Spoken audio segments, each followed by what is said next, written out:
9/11, the 11th deadliest day in American history. 2,700 Americans lie dead. The public was terrified, and for good reason, and the government had to act. The government had a few options in which ways to act. They could act like William Miller, author of Moral Courage and Intelligent Disobedience, and show that very same moral courage. They could act in a way that's respectful to the victims and work forward for a new generation to fix the problems that allowed for this to happen. Or they could obfuscate, mislead, and abuse the trust of the American people. The government chose the latter. Good afternoon. My name is Hunter Hayes. My name is Hunter Hayes, and my topic is 9/11 and the government's failing of public trust. My research question is, to what extent did the handling of September 11th affect the public's trust in the US government? My answer is that through the mixed messaging, the botched war in Iraq, and the so-called security culture of post-9/11, the public's trust was misled and misused by the US government. As you can see, I broke this down into three main points. First of all, Middle Eastern Americans' experience. To clarify, as many of you all know, Al-Qaeda is an Islamic terrorist group, and they are behind the attacks on the World Trade Center. Now, this was not the first Islamic attack on the World Trade Center in the 20th century. 8 years previous, a van bomb went off in the parking garage of the South Tower, and since then, Americans' skepticism about Middle Eastern terror was on a high alert. But now, it's 2001, and the World Trade Center has fallen. And as a result, anti-Islamic hate crimes spiked from 28 in the year 2000 to almost 500 in the year 2021. And the government's response to this was, as Jeffrey Fine says, lackluster. The Bush administration obfuscated and didn't commit to either side of the debate of whether or not we should represent them or we should punish them. And members of Congress just down Pennsylvania Avenue were using the same rhetoric and lies pushed by the people committing these hate crimes when debating bills on security for these groups. But it wasn't just the words, it was the actions. Because let me introduce you to the TSA, the Transportation Security Agency.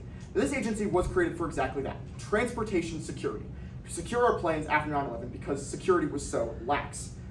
The problem is, the TSA was not just security for everybody. As a testifying whistleblower, a whistleblower sworn in to a lawful testimony stated, their supervisor, when they worked in the TSA, told them and other employees to indiscriminately target people of Muslim-born origin for further screening because of the September 11th attacks. And the US government turned a blind eye to this, to the point where the TSA is still enforcing these policies, as that was recorded in 2019, almost 18 years after the attack. Furthermore, Rashid Asim, a scholar in this area, shows that hate crimes spiked during this time, along with racial profiling like fingerprinting and hate speech directed at Muslim Americans in public, as well as boycotting of Muslim businesses. All this to say, Middle Eastern Americans were unfairly targeted after 9/11, and the government did nothing. But furthermore, military service members were unfairly treated by the government after 9/11. As I was going to mention, Al-Qaeda is located out of two countries, Afghanistan and Pakistan. So it only makes sense that 2/3 of the US government decided to invade Iraq after 9/11. Yes, you heard me right, Iraq.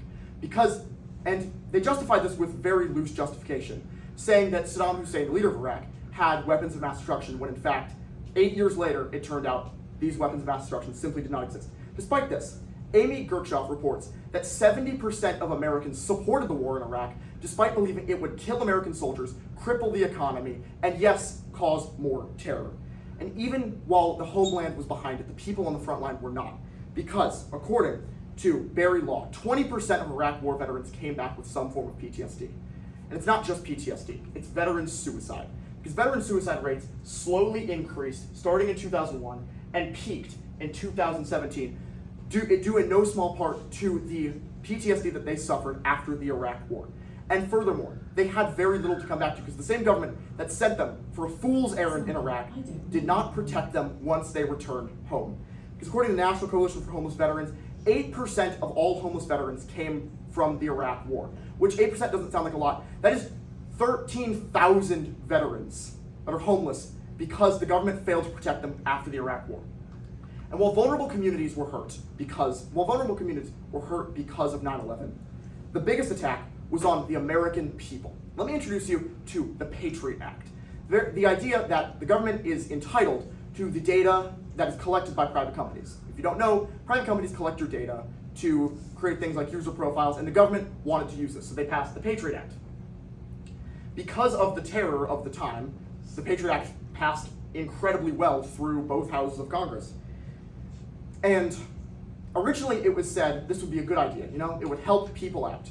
But according to Sarah Brain, a scholar once again in this area, the Patriot Act incorrectly identified people of risk backgrounds, such as Muslims and African Americans, to do further surveillance on in the wake of 9/11. The public backlash to this was not insignificant. After the passage, the public had major outcries, you can see in this picture, but the major outcry didn't have any real footing until the Patriot Act was repealed in 2015. To conclude, taking all of these perspectives into consideration, we're left with one picture: the fact that through the misleading and misusing of vulnerable communities and the misusing of public data that they collected under the guise of security, the US government misled public trust. But there is a silver lining, because the government in years since has taken effect on this. For example, as I mentioned previously, the Patriot Act was repealed. The government heard the criticism and repealed the Patriot Act. Not only this, but in 2007, the federal government created the Veteran Suicide Hotline to help with this rising veteran suicide rate. And yet, there is still problems in the society. For instance, first one of which, the government has still not taken an affirmative stance on stopping Arab American hate crimes. Furthermore, they've done little to nothing to stop veteran poverty, and that's been mostly in the hands of private organizations and companies. And finally, they still have not repented for the failures of intelligence that led up to 9/11 and the failings of public trust. 9/11 was a tragedy, and the government's response was the opposite of moral courage. Thank you.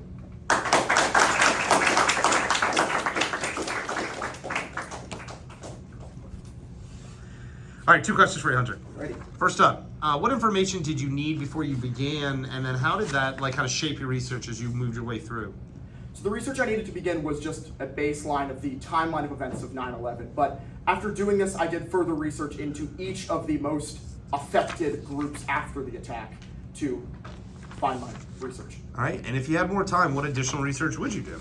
Additional research, what I do, I really wanted to do a whole point on the victims of 9/11 and how they were misrepresented by the government, but because of time constraints, I did not have time to formulate any research based off that.